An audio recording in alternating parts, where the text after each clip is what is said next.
Tea was supposed to be one of the happiest days of my son's life, his second wedding, a fresh start, a new chapter, and all the things people say when they're trying to convince themselves that this time will be different. The venue was gorgeous, a historic mansion in Charleston, South Carolina, surrounded by moss-draped oak trees that looked like they'd been pulled straight out of a Southern Gothic painting. White roses lined the aisle, chandeliers hung from the tinted ceiling, and a string quartet played softly while the guests took their seats. To anyone else, it might have looked like a fairy tale, but for me, there was a knot in my stomach that refused to loosen. Weddings are supposed to bring families together, but sometimes they do the opposite. Sometimes they expose every crack in the foundation. I sat quietly near the back, not wanting to draw too much attention. My 6-year-old grandson, Oliver, was beside me, squirming in his little navy blue suit. He looked so sharp, so grown up with his curly hair brushed to the side, but he couldn't seem to settle. He's not usually the fidgety type, not like this. He kept glancing at the floor, then at me, then back at the front of the ceremony like he was trying to figure out if he should say something. I leaned over and whispered, "You doing okay, sweetheart?" He gave a quick nod, but slid his small hand into mine, gripping it tighter than usual. At the time, I brushed it off as nerves. Big events can overwhelm kids, I told myself. But looking back, I should have known better. Before I take you into the moment that changed everything, you need to understand how I ended up sitting there, watching my son marry another woman, while holding onto my grandson like he was my anchor. My name's Margaret, but most people call me Maggie. I'm 62 years old, raised in Savannah but living in Atlanta now. My son Daniel is 38, and to be blunt, he has always been the type to chase after big dreams and even bigger mistakes. His first marriage, to Sarah, was proof enough of that. Daniel and Sarah married far too young. He was only 24, she was 22, and they thought love alone could carry them through. Sarah was smart, ambitious, beautiful in that polished Dallas way, but there was always something sharp about her, something that made me wary. They bought a house in Austin they couldn't really afford, argued constantly about money, and Sarah didn't have much patience for Daniel's long hours at work. They fought loudly, fought often, and the fights left scars. The only good thing that came out of that marriage was Oliver. Sweet little Oliver, who became the center of my world from the moment I first held him. When the divorce came, it was messy. Custody battles dragged on, finances got ugly, and in the end, Sarah walked away with primary custody. Daniel was reduced to weekends and holidays. It crushed him, but I think it crushed Oliver even more. He adored his father, but he also saw the yelling, the slammed doors, the bitterness. I tried to shield him, but children always see more than adults think they do. So, when Daniel announced he was dating someone new a couple years after the divorce, a woman named Rebecca, I didn't know whether to feel relief or dread. She was polished, poised, worked in event planning up in Charlotte, and she had a way of lighting up any room she walked into. Or rather, she made sure she was the brightest light in the room. She was charming, yes, but there was something calculated behind that smile, like she was always measuring what people could give her. Daniel swore she was different, that she understood him in a way Sarah never did. I wanted to believe him. What mother doesn't want her child to find happiness? But when they got engaged, Rebecca's true colors started bleeding through. The wedding became her obsession. It wasn't just a celebration of love. It was a production. She wanted grandeur, extravagance, a show that would have Charleston society buzzing. And she got her way. The invitations were thick ivory cards with embossed gold lettering, the kind of thing that made you feel like you were being summoned to royalty, rather than a family wedding. I remember opening mine in my Atlanta townhouse and sighing. It was clear from that moment whose wedding this really was.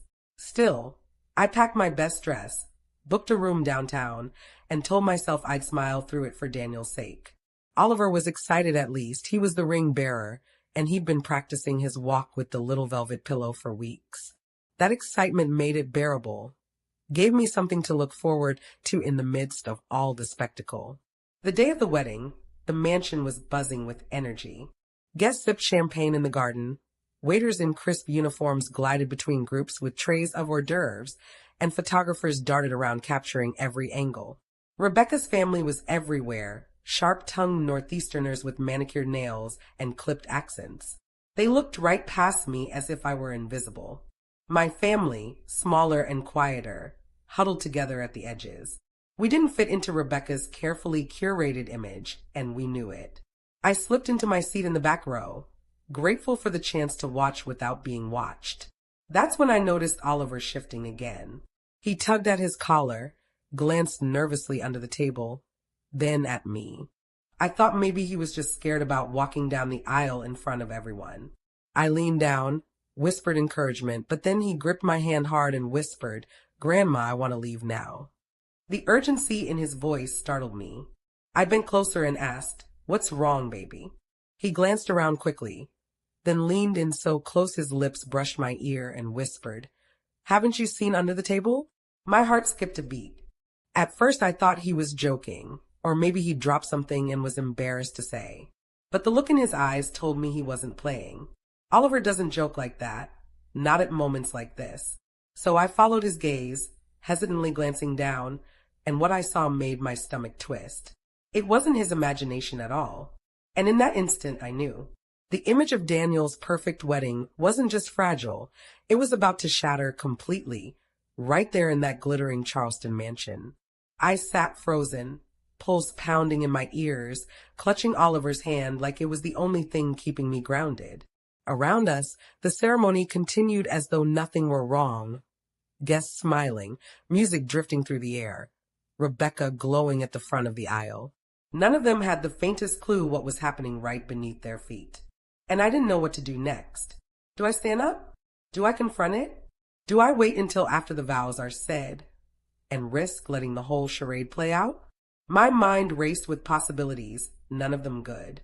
But before I could decide, Oliver tugged at my sleeve again, his little voice trembling as he whispered, "Grandma, you have to do something." I knew then that whatever I saw wasn't just my burden, it was his too. And once a child sees something, you can't unsee it. You can't let it go unanswered. That was the moment everything began to unravel. And trust me, telling you this story, reliving it detail by detail, takes me hours. So if you're listening right now and enjoying this retelling, maybe take a second to subscribe. It's free for you, but for me, it's the fuel that keeps me going. I pour my time and energy into crafting these stories. So if you want to hear how this wedding spiraled into the kind of revenge you only read about in books, that little click really does matter. Because what I'm about to tell you next, it's the kind of thing that changes families forever. I tightened my grip on Oliver's hand, forcing myself to look again at what lay under the table, terrified that the second glance would confirm the first. And when my eyes met the sight again, my stomach dropped to the floor. This wasn't just a mistake. This was betrayal, raw and undeniable. And I was sitting right at the center of it. I forced myself to look again, afraid that maybe my eyes had played tricks on me the first time. But they hadn't. There, under the head table, half hidden by the crisp white linen, were Rebecca's hands, her perfectly manicured fingers tangled tightly with another man's. Not Daniel's, not my son's, another man's. His head was bowed slightly, close to her side, and from where I sat, there was no mistaking what was happening. They weren't just holding hands. They were clasping each other like lovers who couldn't bear to let go, even with a room full of people watching above the surface. My stomach dropped like a stone. In the span of a second, every ounce of doubt, every cautious warning I'd ignored about Rebecca, crystallized into cold, hard truth. My son's bride, the woman he was about to pledge his life to, was carrying on with someone else in plain sight, bold enough to do it during her own wedding. I gasped before I could stop myself, quickly covering my mouth. Oliver's wide brown eyes searched mine, silently begging for confirmation. He was too young to understand the depth of betrayal, but he was old enough to know what he saw wasn't right. I squeezed his hand, not sure whether to comfort him or myself. The string quartet swelled, the officiant cleared his throat, and all around us the guests leaned forward with dreamy smiles, blissfully ignorant. My son stood tall at the altar, his face open and eager, waiting for Rebecca to glide down the aisle. He had no idea that just a few feet away, hidden beneath linen and roses, The woman he was about to marry was already betraying him. A sharp, hot anger coursed through me.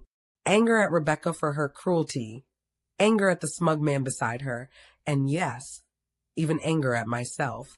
I should have seen it sooner. I should have trusted my instincts.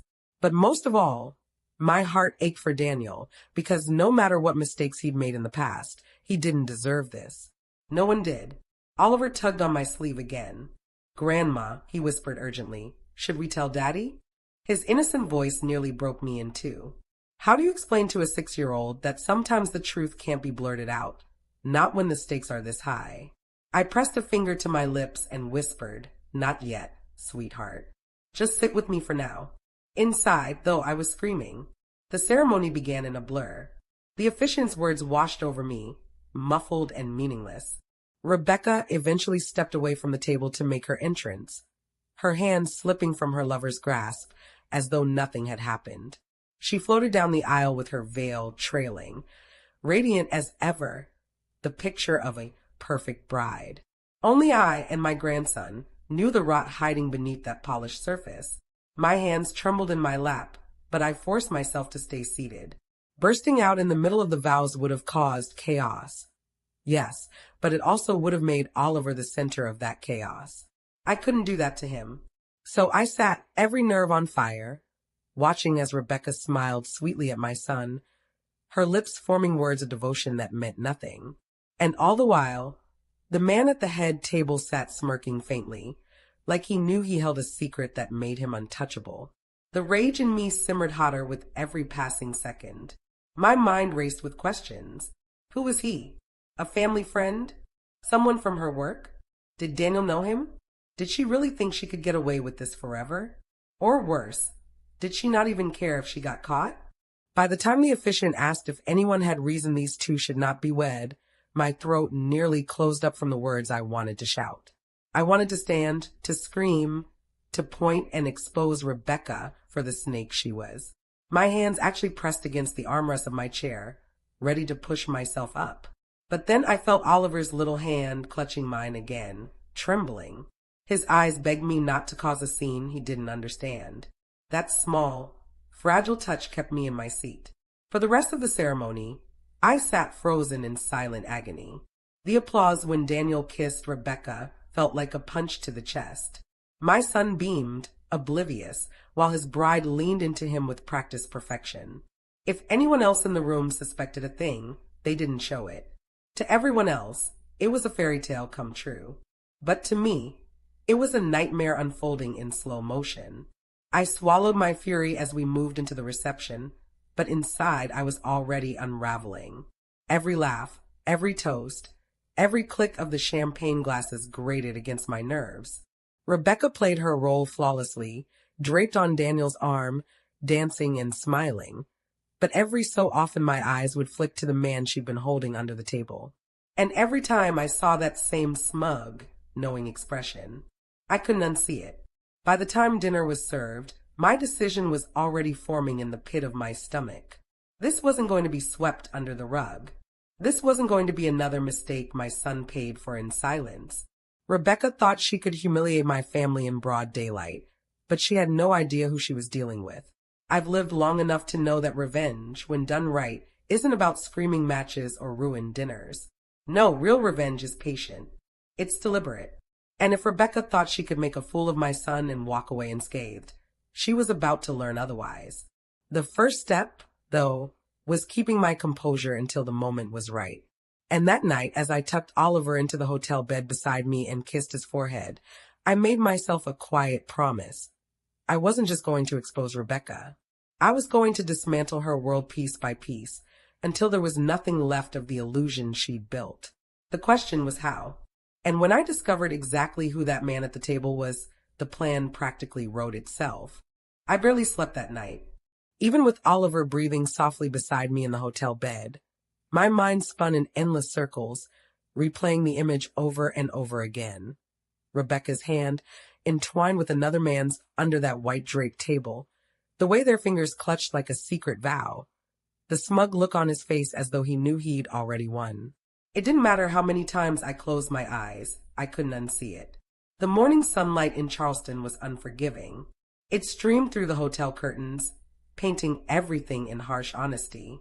I sat by the window, sipping coffee that had long since gone cold, and promised myself I would not let this betrayal slide. Not for Daniel, not for Oliver, and not for myself. Rebecca thought she could parade around in her wedding gown while clutching another man's hand like a trophy. But she had no idea who she was dealing with. The first step was figuring out exactly who he was. It didn't take long. At breakfast in the hotel lobby, families from both sides gathered, laughing about the reception, talking about the decorations, the food, the dancing. I sat quietly at a corner table with Oliver, but my ears were sharp. That's when I caught a name floating through the air like a warning bell. Ethan. He was Rebecca's cousin, or so people thought. A charming man in his early 40s, successful, lived in Charlotte like her, worked in finance. The details tumbled out casually, as relatives gossiped about how handsome Ethan looked last night, and how Rebecca insisted he sit near the head table since they're so close. Close. That word lodged like a thorn in my chest. It clicked immediately. Ethan wasn't just another guest. He was family, or at least family adjacent. And that explained the smugness, the boldness, the audacity of sitting right there in plain sight and touching her like that during the ceremony. He wasn't afraid of being caught because he thought no one would dare look. I gripped my coffee cup so hard I thought it might crack. When Ethan walked into the lobby, my suspicion solidified into certainty. He was tall, dark-haired, with a sharp jawline and a tailored suit that probably cost more than most people's rent.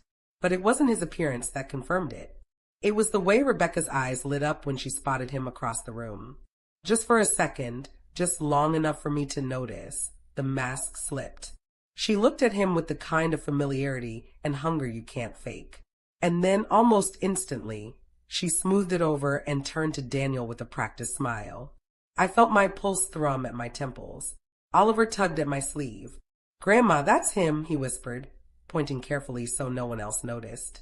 His little voice carried the weight of truth. Yes, that was him. The man under the table. The man holding Rebecca's hand at her own wedding. All through breakfast, I watched them. Rebecca leaned toward Daniel when people were looking, but her gaze flicked to Ethan whenever she thought no one would notice. Ethan, for his part, seemed to enjoy the game. He smiled, laughed at jokes, played the charming cousin, but there was a knowing glint in his eye every time Rebecca's hand brushed against her champagne glass, every time she excused herself to take a phone call, every time their shoulders nearly touched when they passed each other. It was all I could do to keep my composure. I thought about telling Daniel right then and there, pulling him aside, looking him in the eye, and saying, "Son, your wife is a liar and she's humiliating you in front of everyone." But as much as I wanted to, I knew the words wouldn't land. Not now. Not the morning after his wedding, when he was still floating in the glow of what he thought was a fresh start. He wouldn't believe me. He'd accuse me of bitterness, of trying to ruin his happiness. Rebecca had spun her web too tightly for him to see through it yet. So I stayed quiet. But silence, I reminded myself, doesn't mean surrender. Silence can be strategy. That day I started taking notes, mentally at first, then physically in the little notebook I always carry in my purse. Dates, times, places, every flick of Rebecca's eyes toward Ethan, every excuse she made to slip away from Daniel's side, every hushed moment where they leaned just a little too close. I wrote it all down. If I couldn't stop the wedding, I could damn well build a case so strong it would collapse everything Rebecca thought she had secured. Oliver watched me scribble that afternoon as he played with his toy cars on the hotel carpet. "Are you writing about the bad lady?" he asked innocently. I smiled, stroked his hair, and said something like that, "Sweetheart." But inside, I was already plotting. 2 days later, I got the confirmation I needed. Daniel and Rebecca hosted a post-wedding brunch at a rooftop restaurant overlooking the Charleston Harbor. Guests mingled over mimosas, laughing about how beautiful the ceremony had been. Rebecca floated through the crowd, dazzling in a pale blue dress, Daniel trailing at her side like a man under a spell. Ethan was there too, dressed sharply, leaning casually against the railing as though the world belonged to him. At one point, Rebecca excused herself from a group and slipped toward the stairwell. Barely a minute later, Ethan followed. My chest tightened. I waited 5 minutes, then quietly excused myself and followed at a distance. The stairwell was dim, quiet, echoing with the hum of air conditioning. And there they were, just around the corner, their voices hushed but unmistakable. "Do you think anyone noticed?" Rebecca whispered, her voice low but tinged with excitement. "Not a chance," Ethan replied smoothly. "Everyone's too busy drinking and congratulating you. You've got them wrapped around your finger." My breath caught as I pressed myself against the wall. Rebecca laughed softly, that same laugh she used to charm Daniel, but here it sounded different, sharper, rawer. "I just hate pretending all the time. Last night, during the vows, all I could think about was you." The sound of fabric shifting, the unmistakable intimacy of a kiss followed. I gripped the railing so hard my knuckles went white. I wanted to storm in, to drag her by the arm and march her straight to Daniel. But I held myself back. Not yet. Not here. Because now I had more than suspicion. I had truth. And the truth was power. I slipped back into the crowd before they returned, heart hammering, mind already whirring with possibilities. This wasn't going to be some petty reveal at a family dinner. No, if I was going to expose Rebecca, it had to be in a way that left no room for doubt. No way for her to weasel out of the mess she'd created. That night, back in my hotel room, I stared out at the Charleston skyline and whispered a promise to myself. I was going to make Rebecca regret every deceitful smile, every false vow, every smug glance toward Ethan. She thought she could juggle her husband and her lover without consequence. She thought she could fool my son and break my grandson's heart. But she was wrong. And soon, she was going to learn that some women, especially mothers, don't forgive betrayal. They burn it down to the ground. I just didn't yet realize how deep the rot ran, or how many secrets were waiting to spill. The night after the brunch, I sat alone in my hotel room with the curtains drawn, staring at the little notebook I'd been filling since the wedding day. It wasn't much yet, just quick scrawls of observation. Rebecca glanced at Ethan when she thought no one was looking. Ethan left with Rebecca 5 minutes after she slipped away. Stairwell conversation. Kiss. Words that, on their own, could be brushed off as paranoia or jealousy. But strung together, they painted a picture, and I intended to make that picture undeniable. I'm not a fool. I know accusations without evidence only make the accuser look unstable. Rebecca was clever. She crafted an image so pristine, so flawless, that even Daniel had been blinded by it. If I went to him now with nothing but whispers and a child's frightened observation, she'd twist it against me in seconds. I could already hear her laugh, that syrupy voice telling Daniel, "Your mother never liked me. She's just trying to sabotage us." He'd believe her too. Love can make a man deaf, dumb, and blind. So I decided I wouldn't go to Daniel with suspicion. I would go with proof. Charleston is a city of narrow streets and old secrets, and in that moment, it felt like the perfect backdrop for the kind of quiet investigation I was about to begin. The newlyweds were staying at a luxury in downtown, one of those refurbished antebellum mansions with wraparound porches and iron balconies dripping with flowers. Rebecca loved being seen, and I knew she wouldn't be able to resist parading her new marriage in public. That vanity would be her undoing.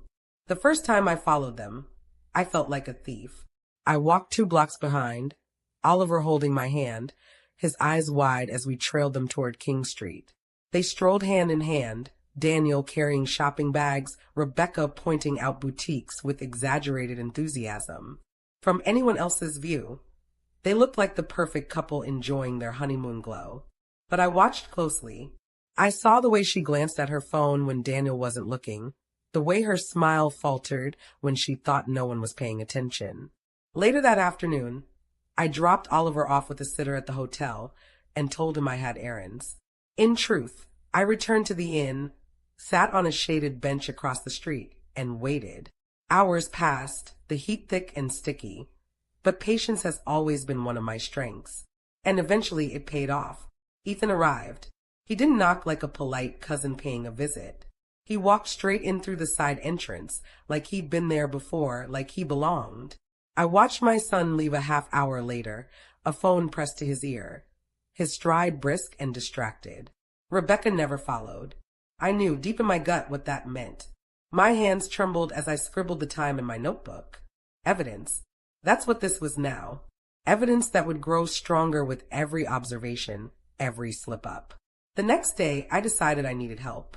Not friends, not family, no one who could warn Rebecca. I needed someone who made a living off secrets. In Charleston, there are plenty of retired cops and small-time investigators who pay their bills trailing cheating spouses. I found one through a referral at the hotel bar. A wiry man named Donnie who smelled faintly of cigarettes and bourbon, but had sharp eyes that told me he missed nothing. "Lady," he said as he flipped through my notes, "I usually get hired by suspicious husbands, not mothers-in-law. But hell, money's money. You want me to tell her?" I nodded. Her. And him. I don't need rumors. I need photographs. Times. Dates. Something no one can argue with. He grinned, showing a gold tooth. "You'll get your money's worth." Within 48 hours, Donnie handed me the first stack of photographs. Rebecca and Ethan, seated too close together at a cafe off East Bay Street. Rebecca slipping into his car outside the inn. Ethan's hand on the small of her back as they ducked into a hotel. Each photo was a nail in the coffin she'd built for herself, and I stared at them until my eyes blurred. Oliver noticed my silence that night back at the hotel. He curled up beside me, his toy car clutched in his hand, and whispered, "Daddy's gonna be sad, isn't he?" My throat tightened. "Maybe for a little while," I told him softly. "But sometimes, sweetheart, the truth hurts less than the lies." That boy, 6 years old, and already he understood more about betrayal than most adults ever do. It made me all the more determined. By the end of the week, Donnie had compiled enough evidence to fill a folder. Receipts, photographs, even a recording of Rebecca laughing with Ethan about how easily Daniel was distracted by business calls. Each page fueled my resolve, but I didn't rush. No, I bided my time, letting Rebecca believe she was still in control, still safe in her illusion. The day they left Charleston, boarding a flight to Atlanta to start their new life together, I knew my next move would have to be precise. Atlanta was my city, my home turf, and if Rebecca thought she could plant roots there, she was about to learn how sharp those roots could cut. But there was one detail I hadn't yet shared with Donnie, one detail that turned my blood cold every time I thought of it. In the stairwell, during that overheard conversation, Rebecca hadn't just said she was thinking of Ethan during the vows. She mentioned something else, something I'd brushed off at first in my anger, but now echoed louder and louder in my mind. She had said, "As long as he never finds out about Oliver, we'll be fine." At the time, I'd assumed she meant Oliver had noticed something at the ceremony, that she was worried about what a child might blurt out. But the more I turned it over in my head, the less certain I became. There had been something in her tone, something too careful, too deliberate. And the more I thought about it, the more I realized Rebecca's betrayal might go even deeper than I'd imagined. The evidence in my hands was damning. But if there was more to this, if she was hiding something that connected not just to Daniel, but to Oliver, then exposing her wasn't just about revenge anymore. It was about protecting my grandson from whatever game she was playing. That night, as I packed my suitcase, I looked at the folder full of Rebecca's secrets and whispered to myself, this is just the beginning. Because now, I wasn't just documenting betrayal. I was preparing for war. And in Atlanta, Rebecca wouldn't stand a chance. When the plane touched down in Atlanta, it felt like the city itself was holding its breath. I know that sounds dramatic, but that's how it was for me. Charleston had been a stage, a place where I collected whispers and photographs, piecing together Rebecca's lies like a puzzle. But Atlanta was my home. Here I had roots. Here I had connections. And here was where Rebecca had chosen to stake her new married life, arrogant enough to believe she could keep juggling her secrets without consequence. The ride from Hartsfield-Jackson Airport to Daniel's new house was quiet. I'd booked my own car, letting them ride separately, but Oliver and I ended up arriving not long after. The house was in Buckhead, an upscale neighborhood Daniel could barely afford even with his salary, but of course Rebecca had insisted. She wanted the kind of home that made her look like Atlanta royalty, the kind that people noticed. For bedrooms, marble countertops, a backyard with a pool. I could already see Rebecca's fingerprints all over it. Over-decorated, showy, soulless. I stood there in the driveway with my suitcase in one hand, Oliver clutching my other hand, and I promised myself that this house would not stand as a monument to Rebecca's lies for long. The first week passed in a blur of unpacking, Daniel diving into work calls, and Rebecca strutting around the neighborhood like she owned it. I watched her carefully, notebook always within reach. Every time Ethan's name came up on her phone, I wrote it down. Every time she made an excuse to run errands for hours on end, I logged the time. She was getting careless, growing comfortable. That was her mistake. One afternoon, while Daniel was at the office and Oliver was napping in the guest room where I stayed, I sat in the kitchen flipping through the folder Donnie had given me back in Charleston. Photographs, receipts, timestamps, all neatly organized. I thought about marching it straight into Daniel's hands, but the timing still wasn't right. If I dropped it all on him too soon, he'd be defensive. He'd say I was meddling. Rebecca would cry, twist the story, maybe even turn Oliver against me. I needed Daniel to see it with his own eyes, to feel the betrayal himself. That was the only way it would stick. So instead of confronting him, I began laying traps. It started small. A misplaced piece of mail from a hotel in Charleston with Rebecca's name on it, left conspicuously on the counter where Daniel would find it. A quiet suggestion to a neighbor that Rebecca had an old family friend visiting often, planting seeds of gossip. Tiny cracks in the perfect image she worked so hard to maintain. And in the evenings, when I tucked Oliver into bed, I'd sit beside him and tell him stories. Not about revenge, he was too young for that, but about courage. About how sometimes telling the truth is the bravest thing you can do, even if people don't want to hear it. He'd look up at me with those big eyes and nod solemnly, as though he understood. By the second week, my patience paid off. I'd gone to the local market in Decatur, picking up groceries when I saw them. Rebecca and Ethan. Not at a cafe, not hiding in stairwells, but walking openly down the sidewalk together, his arm brushing against hers as they laughed. I ducked behind a row of sunflowers, heart racing, and snapped a photo with my phone. The image was grainy, but clear enough. Rebecca's face tilted toward Ethan's, her smile far too intimate for a woman who'd been married less than a month. That night, I left the photo on the kitchen table, tucked into the mail pile where I knew Daniel sorted through his bills. I waited upstairs, every nerve buzzing, listening for the sound of him finding it. Minutes passed, then an hour. Finally, I heard his footsteps, the shuffle of papers, the pause that told me he'd seen it. My heart pounded against my ribs. Would he storm upstairs? Would he confront Rebecca immediately? But the house stayed silent. The next morning at breakfast, Daniel looked pale, distracted, but he said nothing. Rebecca breezed around the kitchen in her silk robe, humming as she poured coffee, not a trace of guilt on her face. Daniel barely touched his food. I watched him carefully, but if he'd seen the photo, he was burying it deep. It infuriated me, but I also understood. Sometimes the truth is too heavy to lift all at once. So I decided to lift it for him. That week, I hired Donnie again, this time to come to Atlanta. He wasn't thrilled about leaving Charleston, but I paid him well enough to make it worth his while. Within days, he had Rebecca and Ethan tailed across the city. Midtown restaurants, hotels downtown, even once at Piedmont Park, sitting on a bench like lovers, as if the entire city was their playground. Donnie handed me the photos with a grim smile. "She's not even trying to hide it anymore," he muttered. I thanked him, slipped the photos into my growing folder, and felt a fire light inside me.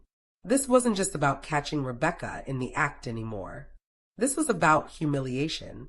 She paraded herself as a perfect wife in Charleston, strutted into Atlanta like a queen, and now she was flaunting her affair as though my son's love meant nothing.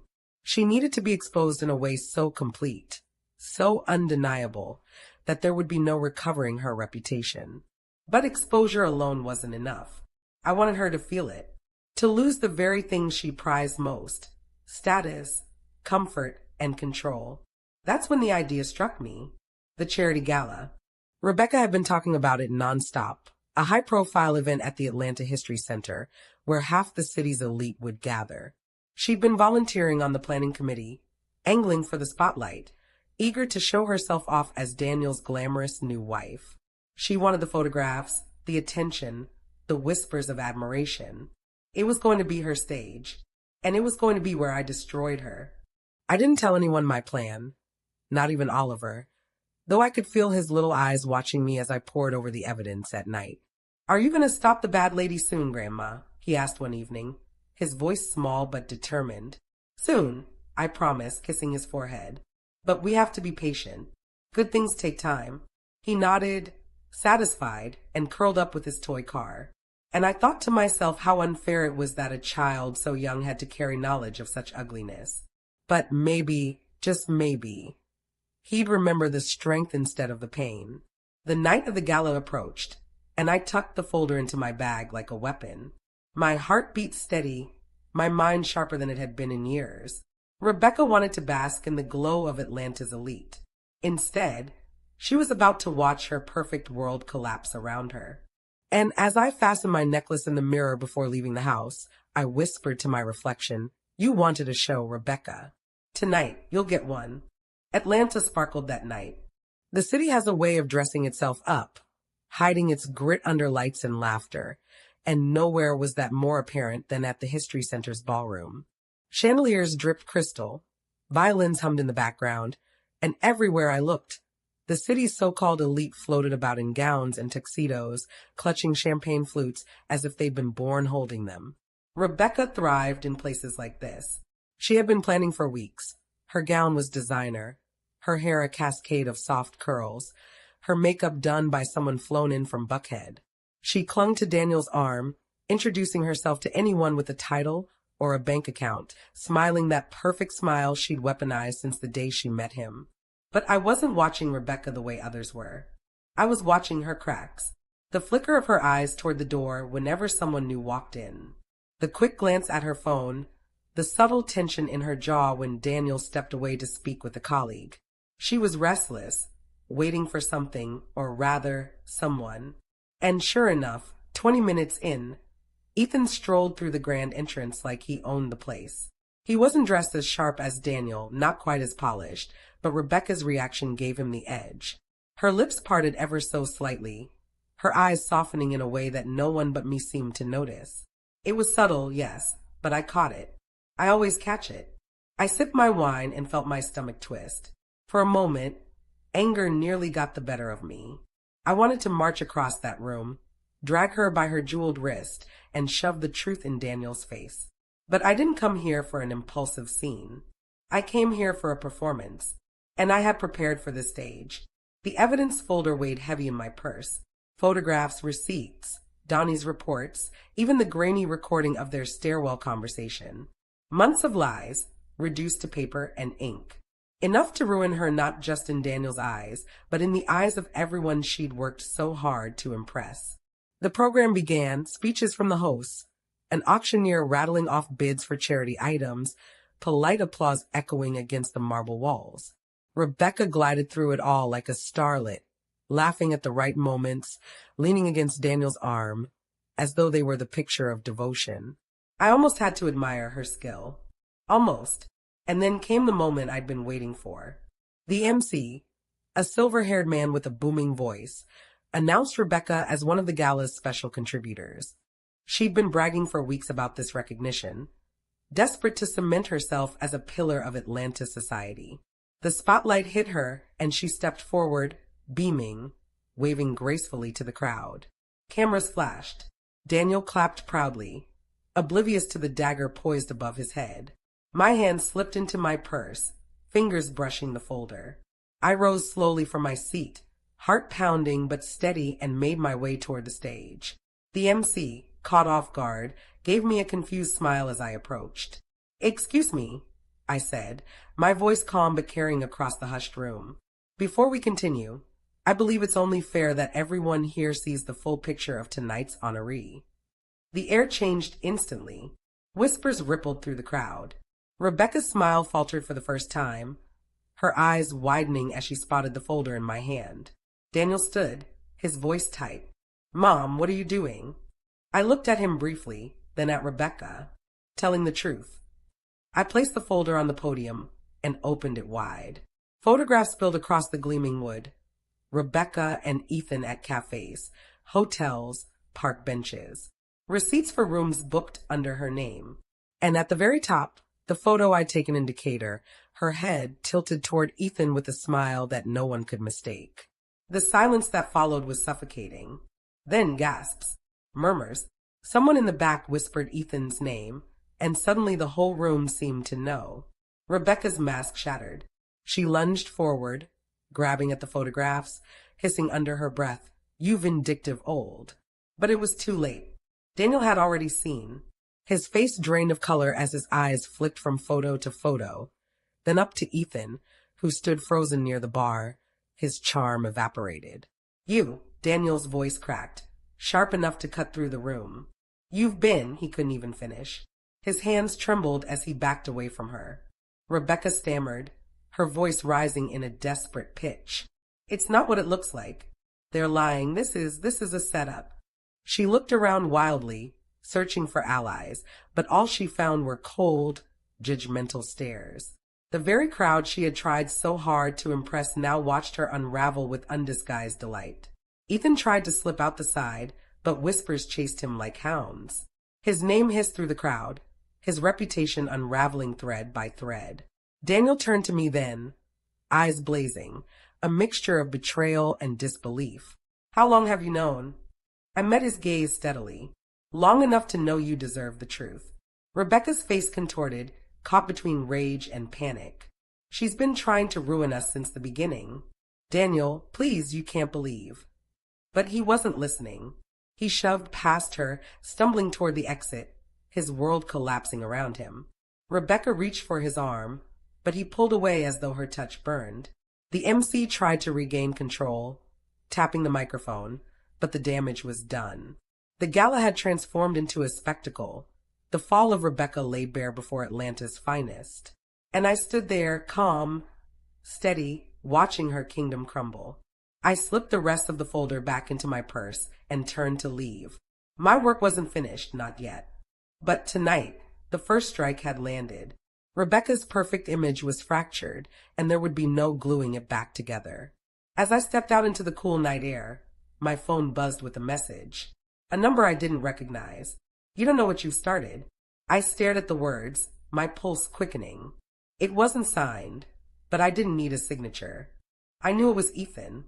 And for the first time since this began, I realized this wasn't just about exposing an affair. There were deeper secrets buried in Rebecca's lies, and Ethan wasn't going to let them surface quietly. I tightened my grip on my purse, the night wind rustling around me. I had drawn first blood, but the war was far from over. The morning after the gala, Atlanta felt different. The city didn't sound the same, didn't move the same. Maybe it was just me, but even the air seemed heavier, as though it carried the weight of all the whispers still echoing from the night before. Word of Rebecca's humiliation spread like wildfire. You can't shatter someone's facade in front of half the city's elite without tongues wagging by sunrise. I sat at my kitchen table, the newspaper untouched, a cup of coffee gone cold in front of me. Oliver played quietly in the living room, pushing his toy car across the rug, his little voice humming a tune to himself.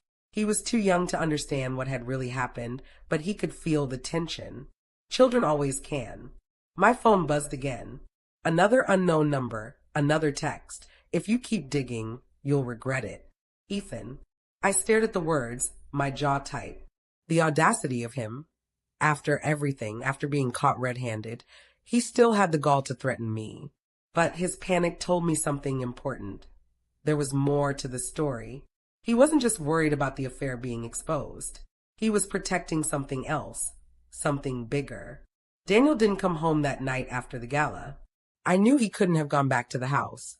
Rebecca was there, and I doubted he could stomach even being in the same room with her. My guess was a hotel downtown, somewhere anonymous where he could drown his shock in silence. I didn't chase him. Sometimes grief needs space to settle before truth can find its footing. Rebecca, though, she wasn't the type to sit quietly. Around mid-morning, the doorbell rang, sharp and insistent. I opened it to find her standing there, still in last night's dress. Mascara streaked down her cheeks, eyes blazing with fury. You, she spat, stepping inside before I could stop her. Do you have any idea what you've done? I closed the door slowly, keeping my voice calm. I showed the truth. That's all. She whirled on me, her jewelry clinking as her body trembled with rage. You think you've won? You think embarrassing me in front of a bunch of socialites makes you righteous? You've destroyed Daniel's life. You've destroyed Oliver's stability. At the mention of Oliver, my stomach clenched.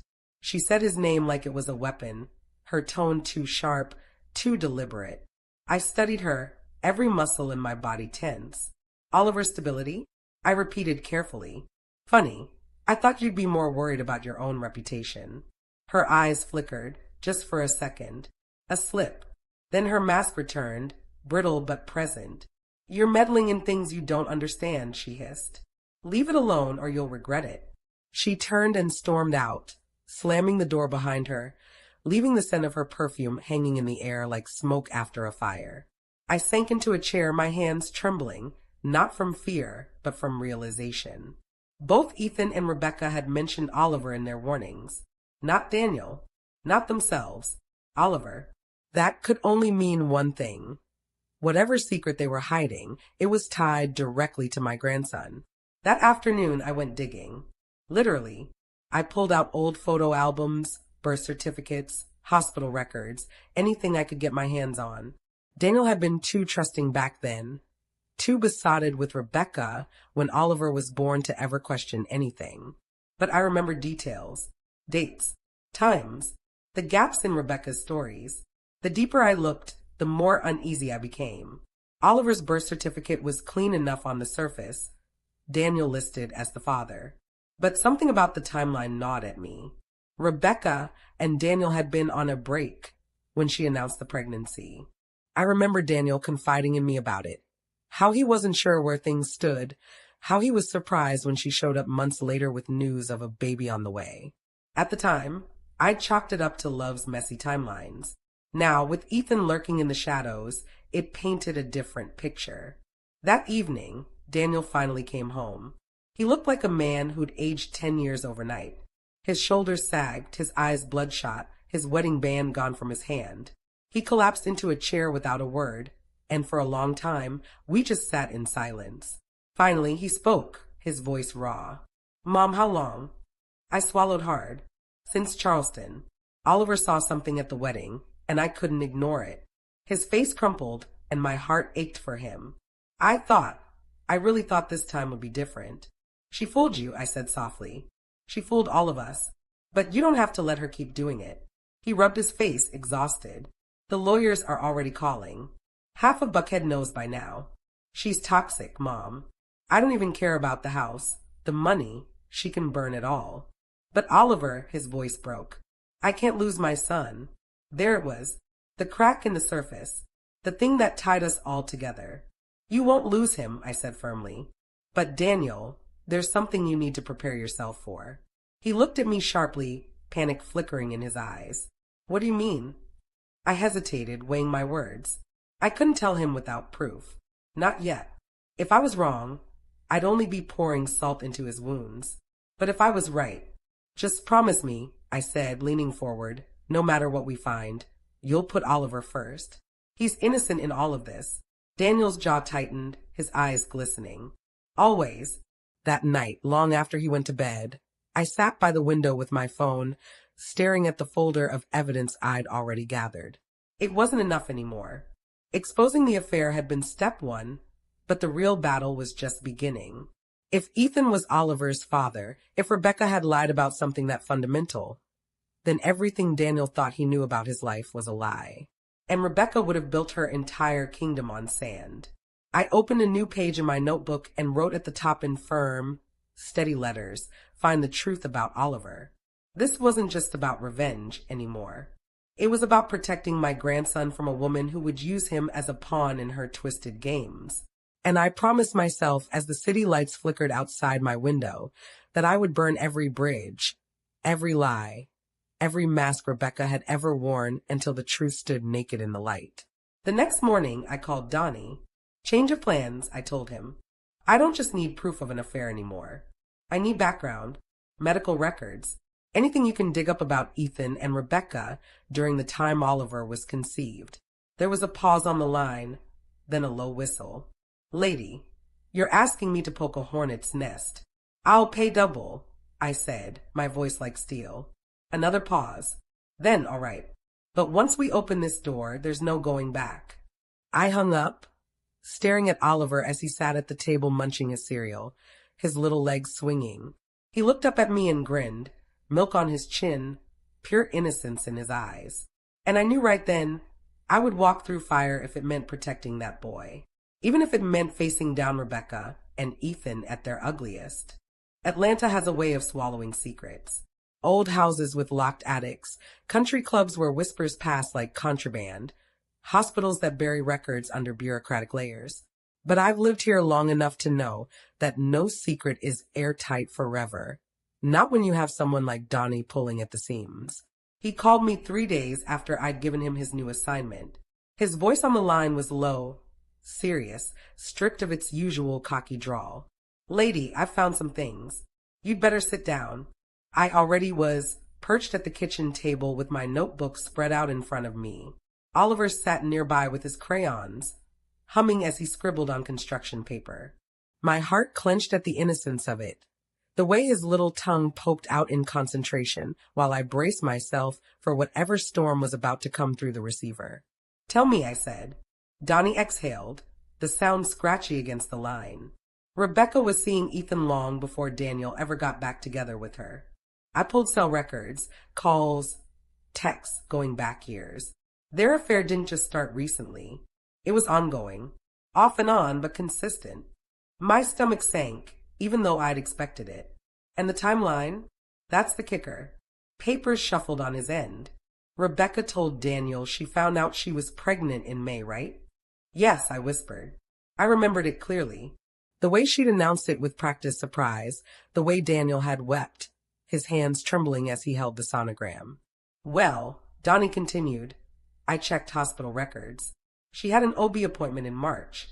That's 2 months earlier than she told Daniel. Based on that, Oliver would have been conceived right when she and Daniel were on that so-called break. And guess who she was texting daily at the time? My throat went dry. Ethan. Bingo. I pressed a hand to my chest, fighting the nausea rising in me. It was one thing to suspect, another to hear it laid out in cold, hard data. Rebecca hadn't just cheated, she'd built her entire life with my son on a foundation of lies, using Oliver as the glue to hold him there. Donnie kept talking, his voice grim. It gets worse. I found a clinic receipt in Ethan's financial records. DNA testing facility. He paid cash, but the timestamp lines up with when Oliver was a baby. There's no official record, it's buried deep, but I'm telling you, they tested him. They already know the truth. My vision blurred. I gripped the edge of the table, so hard my knuckles whitened. Rebecca and Ethan had already confirmed it. Oliver wasn't Daniel's biological son, and they'd kept it secret all these years. I whispered, barely able to hear myself. So Daniel? Doesn't know, Donnie said flatly. They've been keeping him in the dark, using Oliver to keep him tied to her. My guess? Rebecca figured Daniel would never leave her if he thought she carried his child. And now, after the wedding blew up, she's desperate to hold onto that leverage. I looked at Oliver then, my sweet boy, his hands stained with crayon wax, his eyes lighting up as he showed me a picture of a house with the sun overhead. For you, Grandma, he said proudly. Tears burned my eyes, but I forced a smile. It's beautiful, sweetheart. He went back to his drawing, unaware that the ground beneath his little life had just shifted forever. After I hung up with Donnie, I sat there for a long time, my mind a storm. Part of me wanted to march straight into Daniel's office, slam the folder on his desk, and shout the truth until he couldn't ignore it. But another part, the sharper, colder part, knew that timing was everything. If I dropped this bomb too soon, Daniel might shatter under it. He was already reeling from Rebecca's betrayal.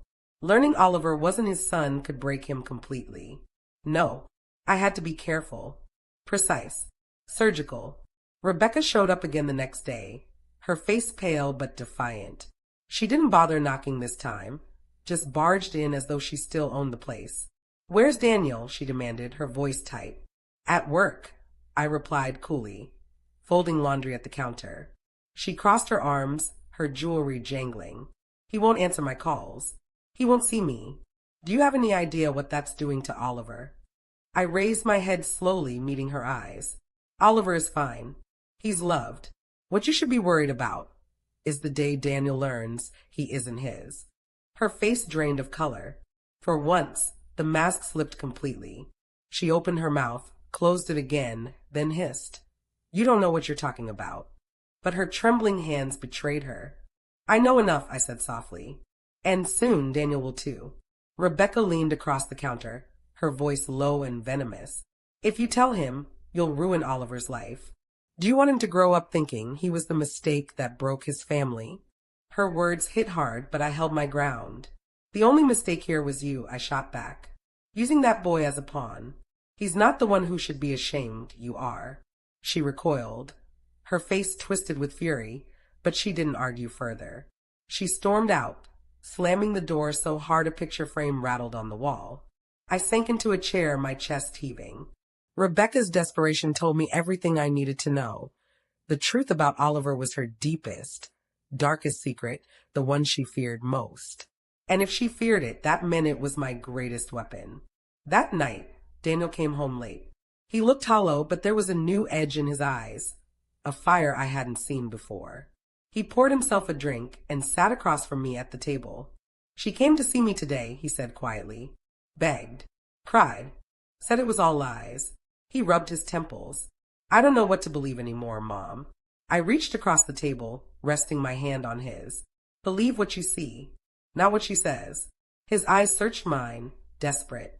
"And what about Oliver? He's the only thing that matters now." My throat tightened.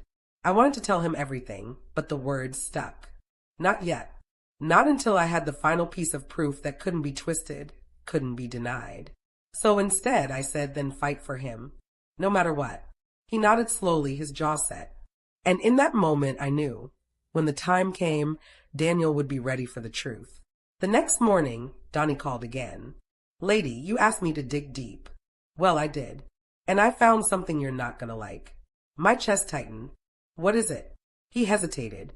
Rebecca wasn't just sleeping with Ethan. There was money involved. Transfers. Quiet ones, tucked into shell accounts. And they started right around the time Oliver was born. I froze, my heart hammering. "What are you saying?" "I'm saying," Donnie replied grimly, "this wasn't just an affair. This was a setup, and your grandson might have been part of it."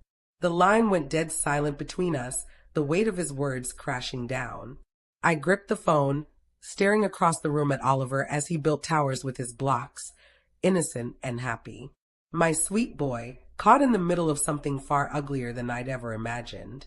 And I realized, with a chill running through me, that the affair was only the tip of the iceberg. Rebecca and Ethan had been scheming all along, and Oliver was the centerpiece of their plan. When Donnie told me that money had been changing hands since Oliver's birth, I didn't want to believe it.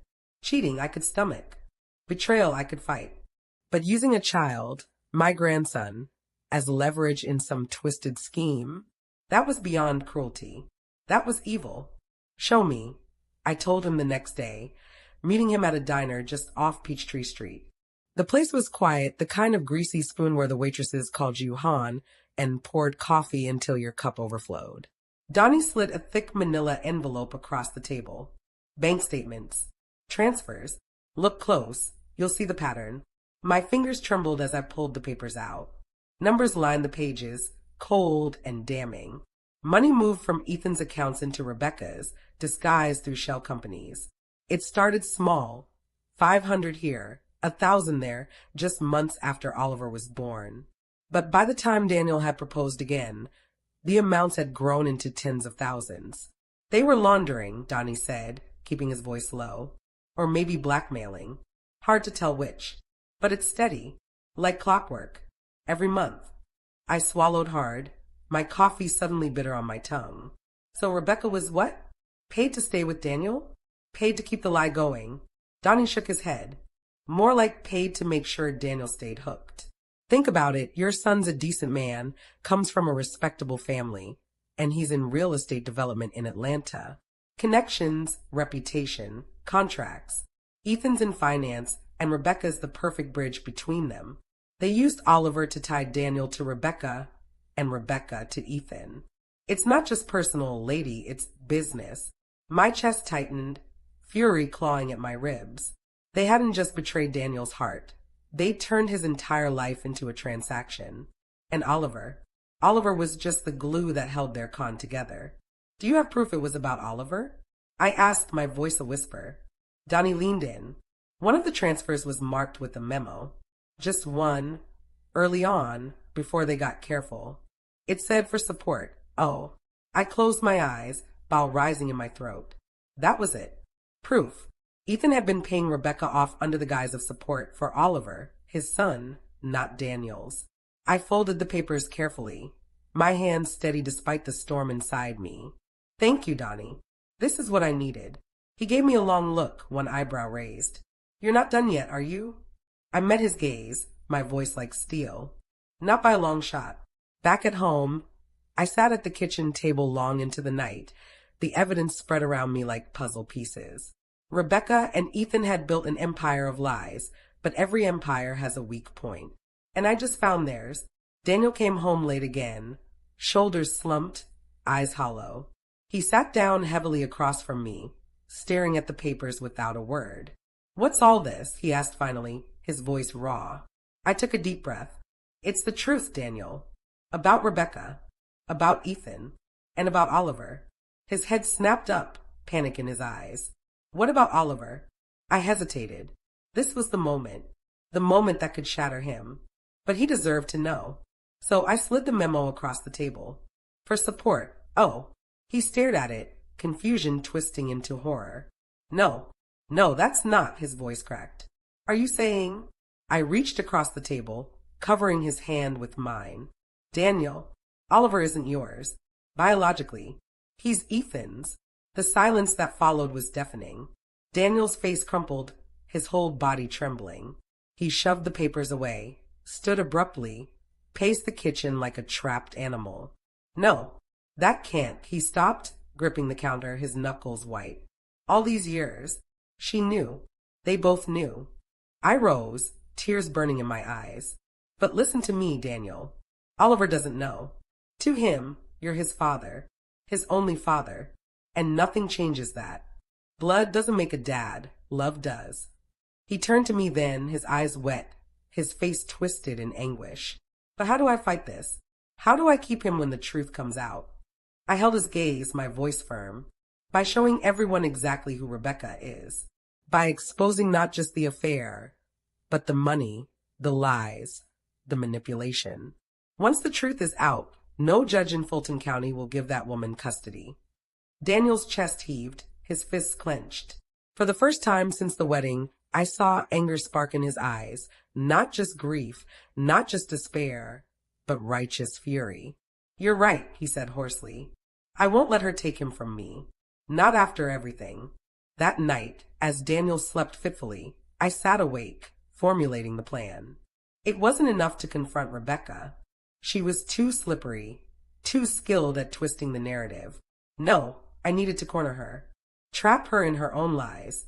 And the perfect stage was already set, family court. Rebecca was bound to fight for custody. She'd use every dirty trick in the book to try to paint Daniel as unfit, to cling to the only leverage she had left. But I would make sure that when she walked into that courtroom, she would already be standing in quicksand. The next morning, I called Donnie again. I need everything tied together. The affair, the money, the DNA test. A timeline. Hard evidence. Something no lawyer can spin. He chuckled dryly. Lady, you're building a noose. Good, I said. Make it tight. Over the following weeks, I became a shadow hunter. While Daniel tried to keep some semblance of normalcy for Oliver, school drop-offs, baseball practice, bedtime stories, I pieced together the case that would end Rebecca once and for all. Every phone record, every transfer, every photo Donnie had snapped. I even pulled receipts from Rebecca's own hand, hidden away in boxes she'd carelessly left at Daniel's house. The more I uncovered, the more the fury hardened into something sharper: purpose. This wasn't just about revenge anymore. This was about justice. For Daniel, for Oliver, for every moment Rebecca had stolen from us with her lies. The confrontation came sooner than I expected. One evening, as I was leaving the courthouse after filing initial custody papers with Daniel's lawyer, Rebecca was waiting by my car.